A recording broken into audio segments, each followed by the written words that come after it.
그다음 키워드. 그다음 키워드는 너무 당연한 얘기라서 좀 하면서 죄송스러운데 그 결론은 습관.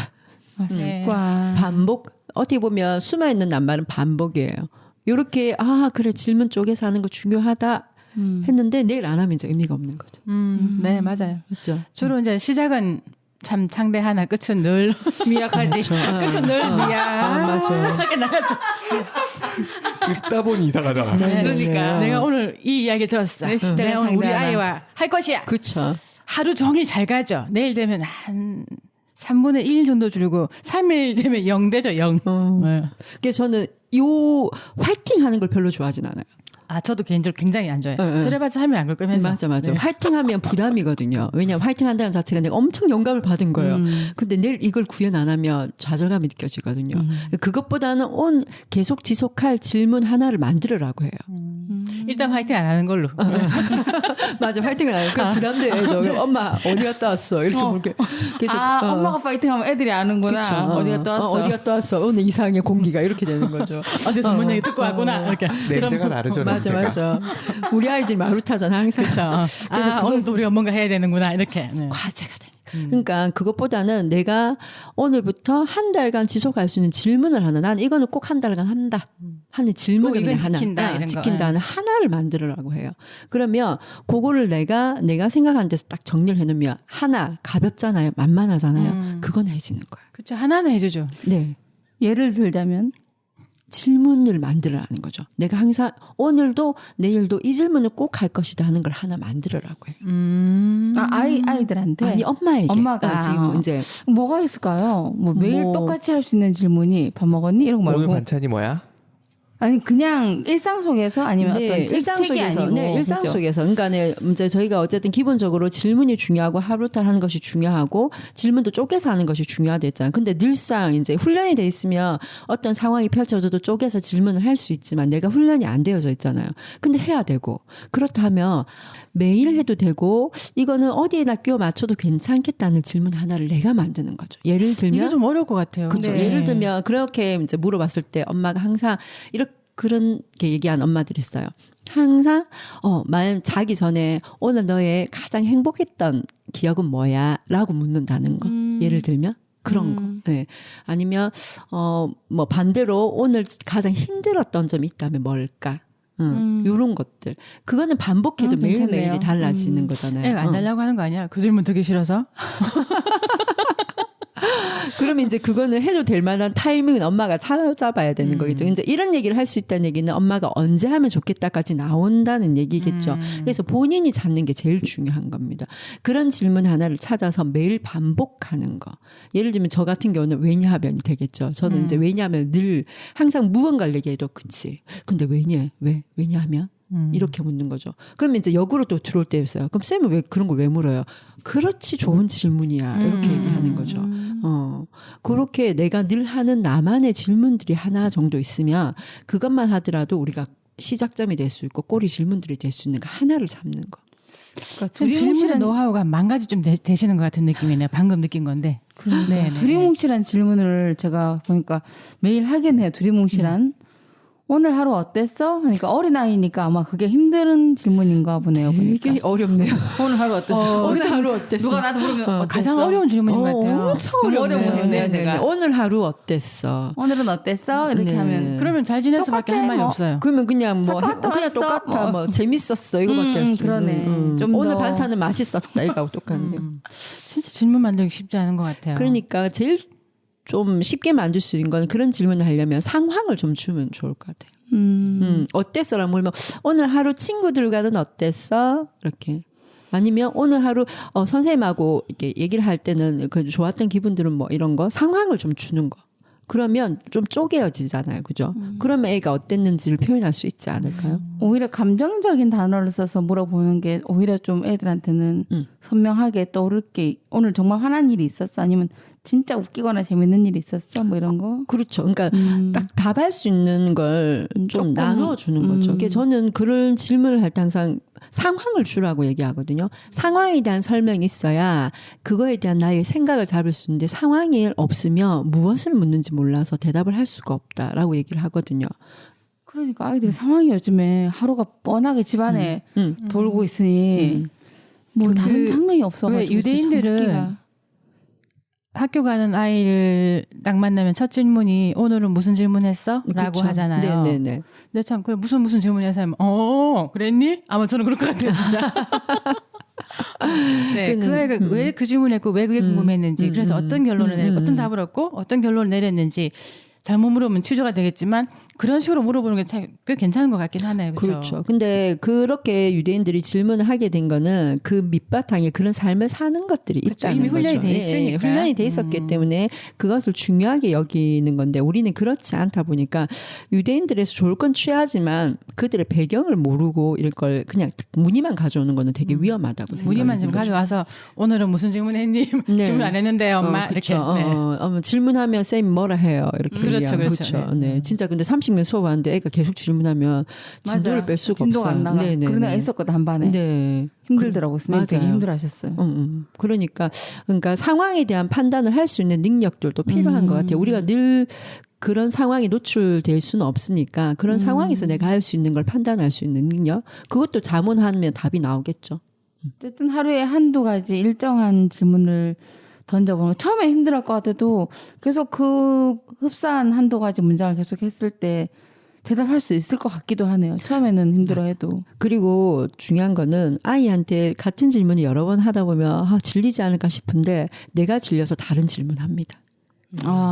내가 계속 하다 보면 꼬리 질문을 만드는 나이가 내 능력이 발달돼서 내가 다른 질문을 하고 있는 나를 만나게 됩니다. 그렇게 되겠네요. 그렇죠. 네. 같은 질문을 내가 365를 하진 않거든요. 근데 이런 걸 질문해서 애가 대답을 하다 보면 어떠한 요소들을 맞춰줘서 내가 다른 질문을 하고 있는 나를 만날 수 있어요. 그러면 그 아이가 또 다른 생각을 할 수 있겠죠.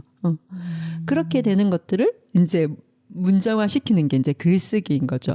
그런데 글쓰기는 앞뒤 맥락이 맞아져야 되잖아요. 그래서 이제 아이들하고 이제 수업을 하거나 해보면 질문한 거는 분명히 빵이 돼서 질문했는데 이 아이가 이 다른 쪽에 가 있는 경우들이 있어요. 이 논리적인 부분들이 잘 안 되면 맥락이 안 맞아지는 거. 이제 그런 것들이 이제 먼저 맥락 맞추는 거는 대화를 통해서 더 많이 알아갈 수 있거든요. 그럼 그런 것들이 기본적으로 딱 잡혀져 있으면 글은 여러 번 쓰다 보면 자가 검열이 되는 거죠. 지금 그럼 계속 말씀해 주신 게 어떻게 보면 소재를 잡고 주제를 잡는 거에 대한 이야기네요. 결국은. 네, 그렇죠. 우리가 접점을 잡아야 되는 거니까요. 글도 그렇지 않나요? 글도 내가 글감을 내가 무엇으로 잡느냐에 따라 다른. 그러니까 내가 어떤 걸로 표현할까에 접점을 잡는 건 되게 중요한 일이죠. 근데 우리 아이들을 그렇게 할 거라면 그 아이가 좋아하는 곳에서 접점이 시작돼야 되는 거죠. 근데 보통 이제 질문을 하면 그 아이의 좋아하는 접점이 아니라 엄마의 기준으로 자꾸 질문을 하게 되죠. 왜 그럴까요? 이게 어떻게 생각하면 욕심? 그 아이의 상황과 기준을 생각하지 않고 내가 알고 있는 것에 대한 어떤 그 맥시멈 중에 조금 낮춰서 그냥 얘기하는 것 같아요. 그게 되게 중요한 것 같아요. 제 생각에는. 네. 그러면 질문할 때 내한테로 가져오는 거다. 그죠? 내가 알고 있는 거에서. 그렇죠. 본인이 알고 있는 것에 대한 질문을 하는데 그 아이가 알고 있을지 모를지까지는 깊이 생각을 해보지 않는 것 같아요. 그리고 거기에 이제 첨언을 하자면 이런 거 아닐까요? 그 방향을 내가 만들어 놓고 이게 몰이를 하는 거죠. 맞아. 양떼몰이 하듯이 그거를 이제 아이들이 아니까 기분이 나빠지는 거고 쌤이 얘기해 주신 거는 그게 아니라 그 아이가 가고 싶은 방향을 따라가면서 쭉 같이 동행하는 느낌이 좀 강했거든요. 그러니까 양이 가고 있으면 왜 글로 가고 싶어? 왜 글로 가니? 거기 뭐 좋은 게 있어? 뭐 본 거 있어? 이런 식의 질문을 통해서 쭉 따라가는 느낌. 그 차이가 아닌가 싶은 생각이 좀 드네요. 양떼머리 딱 와닿네요. 그렇죠. 양측이 개죠. 거의 그 수준으로 거의 이쪽으로 와야 되는 거예요. 근데 지금 보통은 정해놓고. 엄마들 질문을 땡기죠. 네, 자기 유리한 쪽으로 땡기. 네네. 그 답을 나올 때까지 주문을 하죠. 엄마가 원하는 답을 아이들은 그래서 미리 하는 아이들도 있다고 해요. 맞아요. 네. 왜냐 그 답을 안 하면 계속 되니까. 그렇죠. 그쪽으로 몰아가니까. 빨리 하고 끝내자 이거지. 그렇죠. 옛다 하고 옛다 답해줄게 이렇게 참 되는 슬프네요, 거죠. 그거 근데. 지금 그래서 고객이 바뀐 거예요. 아이가 고객이어야 되는데 엄마가 고객이 된 거야. 그렇죠. 순간. 다 엄마가 고객이 됐죠. 예. 그것도 되게 불편한 고객. 네, 맞아요. 그렇죠. 어쨌든 관점이 아이의 시작점이 아이라는 거. 그렇죠. 우리가 어쨌든 부모로서 우리 아이가 어떤 기량을 발달하고자 한다면 그 시작점을 아이에서부터 시작하는 거 제일 중요한 것 같아요. 네, 할 맞아요. 말이 없고 쓸 게 없고 하다는 거는 결국은 자기가 좋아하는 거에 대해서 상대방이 인정을 안 해준다라는 생각이 들기 때문이라고도 볼 수 있는 거네요. 그렇겠죠. 우리도 그렇잖아요. 제가 늘 남편하고 얘기를 할 때 저는 오늘 기분이 꿀꿀해서 옷 하나 사고 싶다는데 그렇죠. 그러면 내가 원피스 입으면 예뻐, 뭔가 입으면 예뻐한데 오늘 우리 한 달 우리 집 예산 얘기하고 있으면 대화 안 되잖아요. 그렇죠. 전혀 대화 안 되죠. 그렇죠. 그러면 이제 어떻게 됩니까? 탁 놓고 일어나야죠. 그래서 우리 아이들이 방문을 꽝 닫는 거죠. 그래놓고 이제 우리가 하는 말은 옳은 것이고 이제 그 애가 하는 말은 옳지 못한 행동이죠. 네, 그렇죠. 네. 맞아. 내가 철이 없어서 이렇게 생각을 그렇죠. 하는데 그리고- 알고 보면 부모가 철이 없는. 혹은 그쵸, 반항기라고 네. 얘기한다든가. 그렇죠. 네. 그러니까 뭐 사춘기 때가 있긴 하지만 아까 피디님 말씀하신 것처럼 계속 동행하고 있다 하면 그냥 이쯤에 이런 뭐 행동을 하거나 이런 게 보이면 그냥 가는 과정이구나가 보이기 때문에 그게 갑자기 나타나는 일은 아니거든요. 근데 그게 캐치하지 못하고 있다가 가다가 갑자기 캐치를 하게 되면 이게 뭐지 이렇게 되는 부분이지 않을까 근데 싶어요. 부모가 되면 늘 마음이 급한 것 같아요. 우리 애가 이제 처음에 이제 아까 시작하신 대로 만만한 글쓰기 막 쓰기 시작했어요. 좀 잘 써. 그럼 난이도를 확 올려요. 맞아. 3개월 정도 했으면 훈련 됐잖아. 바로 해야지. 우리는 30년 해도 안 되는데. 그러니까 구구단만 좀 빨리 외우면 S대를 간다고 생각하면서 이제 몰아붙이기 시작하는 거죠. 그렇죠, 그렇죠. 네. 근데 실제로 수업을 할 때는 전략적으로 좀 높은 곳에 갔다 오는 건 도움이 돼요. 그건 맞아요. 네. 네. 근데 부모님은 그렇게 하면 이제 관계가 틀어지죠. 그러니까 그럴 때는 조금 외부 기관에 도움을 받는 것들을 추천을 드리죠. 그래 어려운 걸 좀 갔다 오면 얘가 만만해지기 때문에 조금 한 뼘 성장할 수 있는 부분들은 있거든요.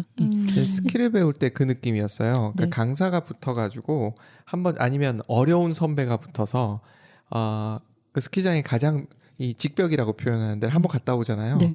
그러면 그 다음 그 아래 코스는 너무 겁이 안 나니까 그렇죠. 자연스럽게 되는데 그걸 알았어요. 제가 그 후배를 가르치는데 저는 좀 물렁한 스타일이거든요. 그러니까 안 되더라고요. 네. 근데 제 선배가 지나가다가 나한테 맡겨 그러더라고요. 그래서 네 하고 빠졌죠.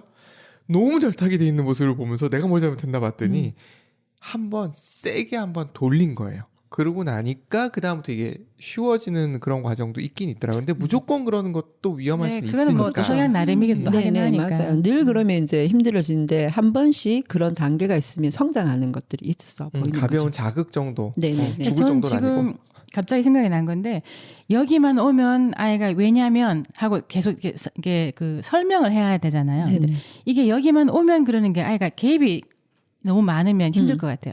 진짜 좀 가능하다면 이런 질문들이 평상시에 집에서도 좀 익숙해지도록 하고 여기서는 좀 더 난이도 있는 질문을 본인이 생각해내고 답해내고 글 쓰고 네. 이러면 정말 좋을 것 같아요. 그렇죠. 그래서 우리 늘 얘기하잖아요. 결론은 교육은 부모 교육이 먼저라고 얘기하는 부분이 그렇죠. 브릭진님 집안은 그렇지 않으시잖아요. 아니요, 저희 집도 마찬가지입니다. 아까 일화를 들었잖아요. 아니요, 우리가. 제가 여기서 이렇게 얘기해 집에 가면 뭐 어디 가겠습니까? 다 그것도 경상도 뭐 애니어그램 8번 유형의 엄마 뭐 8번 주로 하는 말이 말 그만해.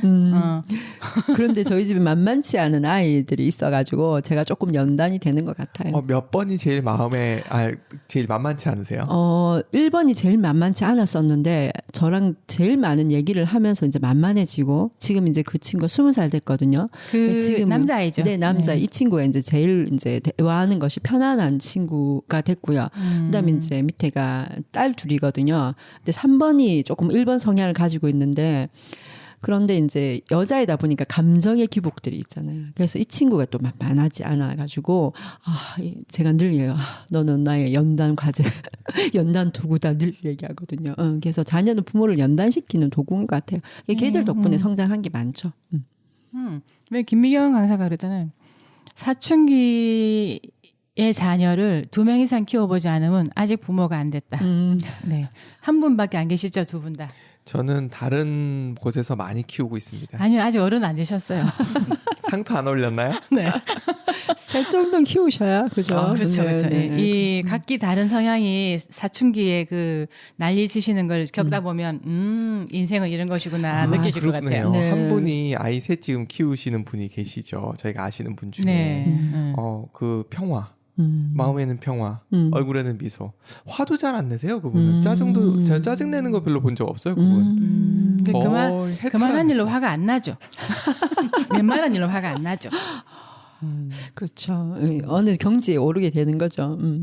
저 같은 경우는 저도 정말 이 아이 키우면서 아이 사춘기 때 정말 이 내 뜻과 내 마음대로 하려고 키우진 않았지만 너무 다른 방향으로 나갈 때 정말 가끔 자괴감이 생긴다는 걸 전 살면서 한 번도 이날까지 늘 자신만만했는데 그때 가끔 이게 아니구나 이걸 한 두 번 느꼈어요. 무대부님도 그런 느낌을 받으실 때가 있으세요? 어우 우리 소은이한테 네.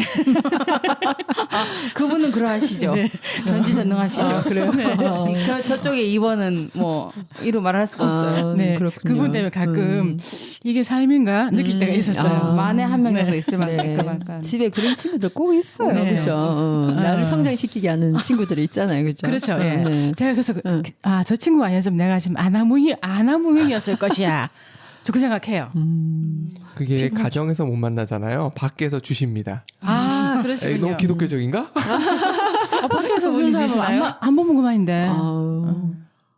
그렇다고 생각하시잖아요. 돈과 연관된 거. 그렇죠. 갑을 생계와 관계나 연관된 거. 그럼요. 저는 그래도 전 마음속에도 괜찮을 것 같아요. 안 볼 수 있는 존재니까. 근데 우리 집에 있는 그분은 평생 안 볼 수 있는 분이 아니시기 때문에. 네. 덕분에 성장하는 거 아니겠습니까? 맞아요. 네. 정말 제가 드리고 싶은 말씀은 정말 내 욕심을 좀 버려놓고 한 발짝 뒤로 물러서서 자식을 다시 보는 좀 이런 시각이 필요한 것 같아요. 세 정말로. 번째가 뭐였죠? 첫 번째 만만하게. 두 번째는 습관. 네. 습관. 네네. 만만한 것을 그냥 반복하는 거. 어떻게 한다고? 네? 습관을 어떻게 하라고 그랬죠? 만만한 그냥- 것을 반복하는 거죠. 그냥 매일 하기. 그다음 가장 쉬운 거 하기. 제일 힘든 것 같아요. 네, 매일이 제일 힘들죠. 습관이 진짜 힘들어. 그러니까 만만해야 된다는 게 1번인 것 같고 2번은 재미 좀 있었으면 좋겠다라는 생각을 참 많이 해요. 좀 재미가 네네. 있어야 반복하기가 쉽잖아요. 근데 전 재밌을까요? 그러니까 그게 어떠세요? 참 재밌으세요? 재밌을까요? 저는 보상이 좀 있으면 만약에 내가 뭐 사람마다- 쓰면 맞아, 남편이 맞아. 10,000원씩 준다 이러면 내가 매일 쓸 것 같아. 요즘 블로그에서 그 14일 쓰면 16,000원인가? 그때 말썽 많았잖아. 많았죠. 어쨌든 간에 뭐 그런 식으로 하면 식으로라도. 제가 절대 안 쓴 사람이 제가 썼잖아요. 돈 준다 해서. 근데 보상이 있어서 한 행동은 그 보상이 끝나면 어떻게 될까요? 혹시 저도 꼭 좋다고 생각은 안 하거든요. 혹시 습관이 조금이라도 남지 않을까 하는 희망을 가져보는 거죠. 저는 입장 생각에 보상이 있으면 그 사실 행동치료에서는 보상을 과하게 쓰지 말라 하거든요. 네네네. 그러니까 보상을 페이드아웃을 잘 해야 되는 거야. 이 사람이 그걸 할 때 자전거 탈 때 잡아주다가 손 넣듯이 네네. 놓을 시점을 놔줘야 되거든요. 근데 그렇다고 해도 100 하던 사람이 보상이 없어지면 0일 수도 있고 100 하던 사람이 2, 30일 수 있거든요. 2, 30에서 끌어당겨서 할 의지가 있는 사람하고 아예 0인 사람은 할 마음이 없는 거고 할 의지가 있는데 혼자 잘 안 되는데 보상까지 있어주면 그나마 2, 30 할 거를 100까지 올려봤다가 그럼 놓으면 3, 40, 4, 50까지 돌아오면 근데 저는 그건 이득이라고 보거든요. 그러네요. 그러면 근데 이득이 맞겠네요. 그죠? 스스로 그냥 하나 쓰고 오늘 하나 사 입고 하나 쓰고 오늘 쇼핑 하나 하고 계속 하는 거죠 뭐. 뭘 좋아하시는지가 그대로 드러났습니다. 네, 그러네요. 그러니까. 근데 보상도 좋긴 하지만 하는 사람이 나만이 아니면 더 좋진 않을까요? 함께하기. 집에 그것도 괜찮아요. 왜냐면 네네 엄마가 나만 시켜 싫잖아요, 그죠? 근데 같이 하면 할만하죠. 괜찮네. 네. 왜냐면 엄마, 아빠 내가 다 괴로운데 같이. 엄마도 괴롭잖아. 같이 써서 우리 뭐 바꿔 읽기를 한다던가. 네. 그래서 글 쓰는 것들 중에서 제가 조금 재미있을 수 있다 하는 걸 하나 그러니까 우리가 일기를 쓰거나 늘 독후감을 쓰는 건 좀 지루하잖아요. 그래서 방법을 조금 생각해 봤는데 편지를 조금 주고받는 거죠. 교환할 수 있는 거. 괜찮다. 그게 그러면 편지 나도 쓰고 딸도 써서 편지를 주고 서로 받는 교환하는 거라든지. 거. 야, 이 감성 차이인가 봐. 난 동 안 했어요. 그렇죠. 그럴 수 있어요. 그죠? 편지를 쓰라 하면 얼마든지 저 남편한테 쓸 말 많은데. 근데 그 편지 주로 내용이 요구하는 거거나 안 좋은 얘기를 한다거나 뭐 이런 거. 그거는 편지글 형식에 들어가지 않습니다. 그 형식이 아니죠. 근데 주장하는 거, 내 의견을 내는 건 주장하는 아니고 거죠. 법원 서류 같은 거 아니에요? 내용 증명이죠. 네네 그렇죠. 우리가 감성이 들어가야 될 걸 서류로 만들지 마시고. 근데 그죠? 네. 실제로 그 편지를 주고받으면서 아이와 대화를 하는 분들이 있더라고요. 네네네. 근데 그게 한 두어 달 가다 멈췄대요. 왜 멈췄어? 이러니까 아이가 계속 뭘 사주세요. 뭘 갖고 싶어요만 자꾸 편지를 쓰더래요. 그래서 엄마도 네가 이걸 한번 사줄게 이렇게 계속 편지를 썼는데 두 달 되니까 말로 할 이게 거를? 한계점이 오더래요. 그러니까 늘 쓰지 말고 한 방향을 달에 잘 한 잡아야 번, 되겠다. 그렇죠. 그죠? 한 달에 한 번 정도 괜찮다. 우리가 써야 되는 것들, 뭐 그런 것들 아니면 또 뭐 각자 뭐 좋아하는 것을 한번 같이 나열해 본다라든지, 아니면 뭐 오늘 우리가 느낌 점에 좋았던 것들, 그리고 왜 매일 감사일기 쓰기 이런 것들 있잖아요. 그렇죠. 매일은 아니지만 오늘은 감사한 제목들을 한번 써보자. 이렇게 해서 주제를 그러면 약간 달리. 주제를 네, 그렇게 달리해서 나만 하지 말고 같이 해보는 거. 근데 만만한 내용으로 그렇게 하다 보면 그런 것들에서 여러 가지 만만한 주제가 찾기가 쉽지 않을 것 같긴 해요. 갑자기. 뭐 감사한 거 찾기는 10개 정도 그거를 쉽지 않을까요? 아이랑 같이 메뉴판 만들듯이 쭉 만들어 놓고 그냥 찝어서 고르게 하면 될 것 같기도 한데. 왠지 무대뽀님은 오늘 먹었던 안주에 대해서 쓰시면 술술술술 쓰시지 않으실까라는 어제 먹었던 생각이. 안주. 그렇죠. 네. 어제 먹었던 안주. 어젯밤에 그 소맥을 굉장히 잘 말아 비율을 잘 맞았다는 블로그 거 이런 닉네임이 거. 지금 책이술술? 아, 책이 술술 좋네요. 그럼 아이들은 그런 소맥을 대체할 게 뭐가 있을까요? 닉네임은 그거인데 또 블로그 한판 제목은? 이름은 소맥과 소맥과 문화. 문학이라서 소맥 근데 그걸 파장해서 이제 계속 얘기를 하는 거죠. 아이들은 제가 문득 떠오른 건 워낙 유튜브 많이 보고 틱톡 이런 거 많이 보니까 거기서 재밌었던 거 네. 이런 거 괜찮죠. 써보라 그러면은 그것도 괜찮겠네요. 그렇죠. 그러니까 영상 매체 주제는 다가 많잖아요. 그렇죠. 늘 재밌어 하는 것들 중에 그렇죠. 그걸 가지고 이제 얼마나 우리가 그렇지. 기술적으로 연결해 가느냐는 이제 훈련을 해야 되는 부분인 거죠. 그것도 괜찮은 것 같아요. 제가 딸아이가 뭐 사달라 그러면 나를 설득해봐. 맞아요. 그거를 글로 써보라 그럴 걸 그랬어요. 그렇죠. 딸이 제일 싫어했어요. 저한테 옆에서 반바지 하나 사달라고 했나 후드티를 사달라 했나 근데 아빠가 날 설득시켜 보래. 설득이 잘 된 아빠도 아닌데 딸님 너무 싫어하는 거예요. 아, 그러네. 반바지에 그거는 힘드네. 핸드폰 정도는 돼야 설득할 본인도 욕구가 생길 텐데. 아니죠. 혹시 반바지가 30만 원일 수도 있지 않았을까요? 그렇군요. 그런 딸이 아닙니다. 네네네. 아버지가 그러실까? 30만 원짜리 반바지 사면 아빠를 설득시켜야죠. 네. 쉽지 않죠. 그렇죠. 근데 이제 조금 도전해 볼 만한 목표가 있다면 그런 것도 괜찮죠. PPT를 만들기도 한다더라고요. 해야 되는 이유에 괜찮네. 대해서. 좀 컸을 때는 아시는 분 한 분이 그 프로포즈를 PPT로 했잖아. 괜찮네. 뭔가 색다른 자극이 되는 그쵸. 행위를 근데 한다는 지금 건 주로 보상이 뭐냐 하면 성적이 얼마만큼 올라가면 뭘 사주겠다. 보통 다 그렇게 하세요. 그건 진짜 안 좋아. 네. 나 그거 싫어. 그 흔히 말하는 애플 사과폰? 네. 성적이 얼마까지 올라가면 사주겠다. 제가 그 얘기하신 게 딱 생각이 나는 게 뭐냐면 저희 아들하고 얘기를 할 때 엄마 뭐 자기는 공부를 안 하니까 별로 괜찮았어요. 근데 엄마들이 정말 신기한 게 뭐냐면 이번 시험에 성적이 안 나오면 핸드폰을 뺏어. 그런데 솔직히 성적이 잘 나오면 시험 치기 전에 뺏어야 되는 거 아니야? 이렇게 얘기를 하더라고요. 맞네요. 시험 치고 난 후에 결과 보고 빼서 그 전에 뺏어야 되는데. 근데 왜 우린 시험 치고 나면 이렇게 회포를 풀고 싶잖아요. 그때 뺏는 거야.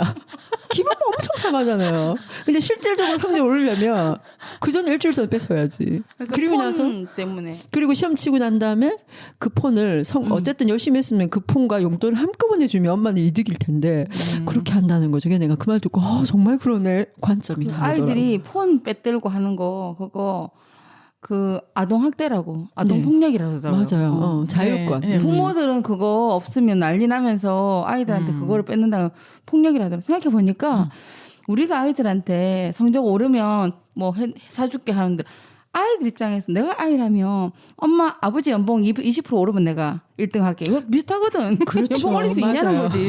맞아요. 그 핸드폰 얘기가 갑자기 나와서 그런데 고미숙 작가님이 요즘에 옛날에 없는 장기가 한 게 돼 있대요. 핸드폰 장기라고. 네네네. 맞아요. 그 5장 7보래요. 맞아요. 핸드폰 기. 네. 그러니까 얘가 없으면 안 되는 거죠. 우리 몸에서 떨어져 큰일 나는 거죠. 큰일 나죠. 네. 요즘에는 아동 학대 맞네. 요즘에는 시체. 핸드폰에 하나 더 있어요. 귀에 하나 다 무조건. 맞아. 잘 때 맞네요. 외에는 잘 때도 꽂고 자는 외장 장기인가? 장기 외장 장기 여기 딱 하나 꽂. 5장 8기네요. 5장 6, 5장 콩나물 8고. 하나 딱 꼽아 있잖아요. 네네. 그러니까 그런 것, 그러니까 얘기하시니까 생각이 나서, 그러니까 보는 관점이 그렇구나, 다르겠구나. 그렇죠. 네. 결국 습관도 고객에 맞춰줘야 되겠네요. 그렇죠. 동하지 여하튼. 않는. 아까 강화 얘기하셨을 때 저희 집 애들은 보상을 되게 먹히는 아이들이 아니에요. 저희 집 애들은 좀 커서 그렇지 않을까요? 아니요, 어릴 때도 잘 안 어릴 먹혔어요. 때도? 커도 제가 커서 이제 완전히 정말 거절하지 못할 정도를 하면 몰라도 어렸을 때도 이렇게 별로 그런 게 먹히진 않다. 그 대신 보상이 안 먹히도록 키우셨겠죠. 그렇지는 않아요. 그랬을 것 같아요. 그것보다는 차라리 설득이 논리적으로 내가 하기는 싫지만 내가 해야 되는 것이 본인이 납득이 되는 게 훨씬 더 효과적이더라고요. 이게 저희 집은 정말 보상이 좀 잘 안 먹혔다. 물론 맞아요. 어렸을 때는 아이마다 그럴 수 있어요. 차이가 있더라고요. 맞아요.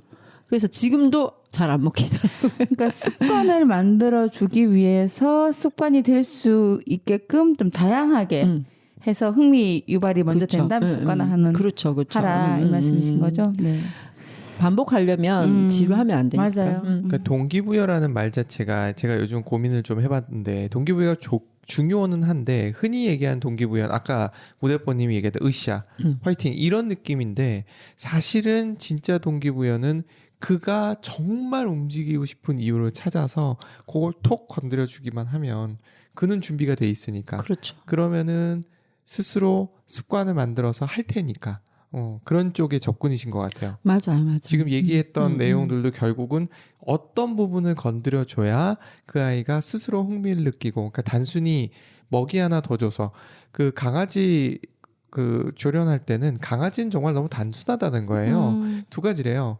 훈련이 잘 되려면 일단 굶겨야 된대요. 이게 배가 부른 상태에서는 잘 훈련이 안 된대요. 네, 맞아요. 줄 수 있는 그렇다더라고요. 보상이 그거밖에 없고, 그리고 동물들이 그걸 느낄 수 있는 게 그런 쪽 부분이다 보니 그렇게 된다 그러더라고요. 또 하나가 놀아주는 거라 그러더라고요. 근데 사실 요 정도에서 그쳐버리기 때문에 다른 걸 제시할 게 없어지는데 인간이란 동물은 좀 특이해가지고 굉장히 스위치가 많잖아요. 그러니까 그런 게 좀 다른 것 같기는 해요. 그걸 얼마나 이게 밀도 있게 잘 찾아다니냐가 관건이다, 그죠? 네, 그러니까 부모 역할이 되게 그런 걸 세세하게 파악해서 밀당이라고 해야 되나요? 뭐 그런 것들이 되게 정말 고난이도의 기술인 것 같아요. 밀당 맞는 것 같아요. 네. 성공한 좋은 사례 같은 게 좀 있으세요? 가족에서도 그렇지만 이 안에서도. 물론 여기는 학원이란 특성 때문에 좀 약간의 강제가 들어갈 수 있지만 그래도 네. 이 아이 정말 안 했는데 요렇게 했더니 가더라. 저희 2학년 아이 중에서 처음에 왔을 때 이제 글 쓰는 것도 되게 힘들었던 친구가 있었어요. 이렇게 써야 되는 것들이 이렇게 왜냐하면 1학년 말에 왔으니까 글 쓰는 것 자체가 만만해지지 않을 때 와가지고 이런 그 내용에 대한 글도 써야 되고 생각도 써야 되고 하니까 힘들어했거든요. 힘들었겠다. 네. 쓰기 쉽지 않은 나이니까. 네네네. 그러니까 제가 글 쓰는 것이 좀 만만해져야 된다 얘기하는 부분이 그 부분인데, 근데 이 친구가 어떤 경험을 하게 됐냐면 본인이, 그래서 이 친구한테 제가 읽을 때도 조금 이렇게 문맥을 잘 못 읽어내는 친구는 숨을 되게 가쁘게 쉬거든요. 오늘도 이렇게 책을 그렇죠. 읽는 맞아요. 친구들이 많아요. 그래서 왜냐하면 요즘 낭독 훈련이 안 돼 있기 때문에. 그래서 이 친구가 이제 매일 엄마가 어차피 책 읽는 활동을 하시니까 매일 다른 책 말고 우리 수업한 이 책을 반복해서 읽는 걸로 이제 과제를 좀 내고 저한테 이제 그 낭독한 걸 보내고, 그래서 서로 이제 주고받으면 시간이 지나서 코로나 때문에 저희가 요 주변에 터져서 한 일주일 정도 수업을 못 하고 그리고 왔나. 그런데 이 친구가 그간 책을 여러 번 더 반복해가지고 확 익혀온 거예요. 연습을 했구나. 그런데 수업할 때 적극성이 달라진 거예요. 자신감이 생겼어. 네, 왜냐하면 선생님이 질문하는 거에 대답을 많이 하겠거든요. 이런 걸 긍정적으로 딱 받아서 그날 엄마한테 갔으니까 엄마 나 원래 하기 전 미뤘는데 이제는 먼저 하는 게 더 좋은 것 같아. 나 숙제 먼저 할래. 이렇게 바뀌었다는 사례를 들었어요. 어머니가 감사하게 이렇게 통화를 하는데 얘기를 하시더라고요. 그러니까 그런 어려워하는 단계들이 있긴 하지만 조금 이제 어머니도 저하고 이제 협력을 해서 그걸 매일매일 지켜주신 거죠. 그리고 이제 학원이기 때문에 선생님이 내는 과제는 해야 된다는 또 생각이 있긴 해요. 그래서 할 수 있는 과제를 내는 거죠. 뭐 생각을 써야 된다 이러면 어려웠을 건데 책을 그냥 읽는 건 읽기만 하면 되잖아요. 귀찮긴 하지만. 그렇죠. 읽기만 하면 되니까 그 읽은 걸 저한테 보내줘야 된다고 하니까 또 목소리도 조금 크게 하고 엄마가 말하지 않아도 그런 것들이 반복돼서 내용을 정확하게 딱 인식을 하니까 수업이 재밌어지는 거예요. 그래서 긍정적인 효과로 그 다음에는 예전에 하려던 걸 좀 미루는 거나 이랬었는데 엄마 나 먼저 할래 해서 이렇게 바뀌어온 사례를 주시더라고요. 그래서 낭독을 하면 책의 내용을 훨씬 더 잘 이해하나요? 천천히 읽는 효과가 있거든요. 우리가 눈으로 보면 그냥 문자의 형태만 쑥 읽고 가거든요. 근데 낭독을 하면 하나하나 발음을 쓰게 되고 오감을 쓰게 되고 그리고 그렇구나. 천천히 읽기 때문에 1, 2학년 아이들이 내용이 정말 막 복잡한 걸 읽는 건 그렇죠, 아니잖아요. 그렇죠. 단순한 거니까 천천히 읽기 때문에 그게 반복해 읽으면 내용을 내가 이해하게 되는 거죠.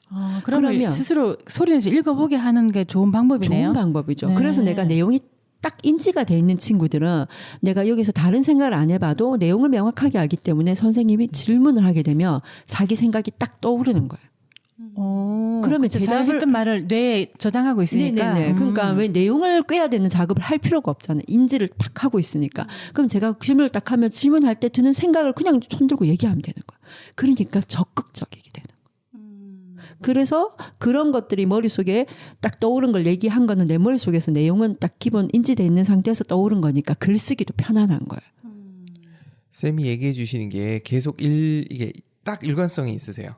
말로 하는 게 결국 글로 나간다. 네, 맞아요. 이게 계속 같이 연결되는 것 같아요. 좋은 것 같아요. 안 그래도 저희가 지금 다음 주부터 하려고 하는 게 그거잖아요. 책 낭독하면서 같이 이야기해보는. 맞는 것 같아요. 천천히 읽게 되기 때문에 더 곱씹어 볼 수 있는 여력이 생길 수 있다는 게 의미 있는 것 같아요. 네, 읽어보면 진짜 우리가 흔히 접하지 않은 단어는 왠지 자꾸 발음이 꼬여요. 맞아요. 이상하더라고요. 왜 이러지 생각을 많이 해봤는데 네. 그 이유가 있군요. 그렇죠. 언어다 보니까 입에 익숙해져야 네. 되는 거죠. 그리고 소리 냈던 낱말이 내가 익숙해지면 제가 글을 쓸 때 그 낱말을 써집니다. 그러니까 애들이 왜 요즘에는 책을 보면 모르는 낱말 어휘가 많다 하잖아. 근데 그 어휘를 써본 적이 없는 거야. 책은 읽지만 어휘가 있지만 그냥 쑥 넘어가요. 근데 소리 내서 읽으면 내 머릿속에 한번 인식이 되거든요. 그게 반복이 되면 그 어휘를 쓸 수 있게 되는 거예요. 제가 제일 많이 좀 애들한테 해주는 것들이 뭐냐면 아이들이 편안하게 이제 글을 써요. 그러면 그걸 대체 언어로 좀 넣어주는 작업을 하거든요. 그러니까 예를 들면 한자음으로 표현할 수 있는 건데 아이들은 한자음을 모르니까 그냥 문장을 쓰잖아요. 그러면 그걸 이렇게 다른 대체 언어를 써주는 거죠. 그러면 그 의미가 이걸 뜻하고 있어. 꼭 바꿔 쓰진 않지만 대체 언어를 자꾸 넣어줘요. 그러면 다음에 쓸 때 그 언어들이 생각날 수 있을 것 같아서. 그러면 어휘가 확장되는 효과도 있거든요. 아무나 할 수 없다. 어려워요. 네, 맞아요. 아는 건 없는데 있는 것 같고만 늘 합니다. 네이버에 있다. 네이버에 단어 하나 치면 그게 있어요. 단어하고 영어로는 돼 있던데 한글도 있을 것 같은데 단어 하나 치면 단어하고 비슷한 단어 거리로 이렇게 표현을 해주는 게 있더라고요. 그런 게 있어요. 네네네. 그런 게 영어는 그렇게 돼 있는 걸 제가 봤거든요. 한글도 있을 것 같아요. 네. 어쨌든 선생님은 어쨌든 제가 오늘 느낀 결론은 되게 이 질문의 팁이 한 수만 가지 되시는 것 같아요. 또 나름 또 이 아이들의 그 생각을 끌어내는 노하우도 수만 가지 되시는 것 같고. 별명 바꾸시죠. 만가지 선생님. 만가지 네. 선생님 좋네요. 발음 잘해야 됩니다. 네. 5만 가지로. 5만 가지로. 네, 좋습니다. 네네. 오늘 1시간 30분 정도 정말 유익한 시간은 많이 있었고요. 우선 이제 팁을 간단하게 말씀드리자면 만만한 글쓰기를 마구마구 쓰기 시작해서 그다음에 주제는 본인이 관심 있는 분야로 주제를 쓰기 시작하고 일단 필사를 하기. 네, 요렇게 우선 시작을 한번 해보는 게 괜찮을까요? 네, 좋습니다. 네네. 네, 오늘 들으셨죠, 여러분들? 네, 오늘 브릿지 선생님과 재미있는 시간을 가졌습니다. 오늘 방송 이만 끝내도록 하겠습니다. 네, 감사합니다. 수고하셨습니다. 네, 감사합니다.